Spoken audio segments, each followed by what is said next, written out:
Welcome to your Cyber Tips Explainer, where we make everyday people understand the cyber world around us. Let's get into the story of a perfect digital crime and the accidental hero who stopped it.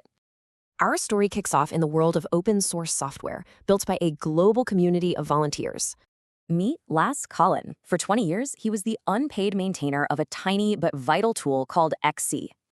Feeling completely burned out, Lasse handed the reins to a new developer known only as Gia Tan. For 2 years, Gia Tan meticulously built a backdoor. The perfect crime was practically complete. Then, a programmer, Andres Freund, was just doing his job when he noticed something odd. He found this consistent half-second slowdown every time he tried to log into a server remotely. So he got curious and used a powerful debugging tool. Think of it like a digital watchdog for code. And you know what? That watchdog started barking, flagging huge errors deep inside the new XC code. This error was basically a digital footprint at a crime scene. One tiny mistake. That one line of text was the single thread he needed to unravel the whole conspiracy. So the crisis was averted, but wow, it really exposed how fragile our digital world actually is.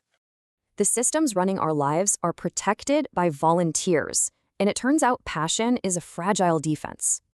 Binge on our playlists on a watch marathon to become a cybersecurity expert. Subscribe to this channel, like and share this video with someone you deeply care about to have a foolproof cyber defense.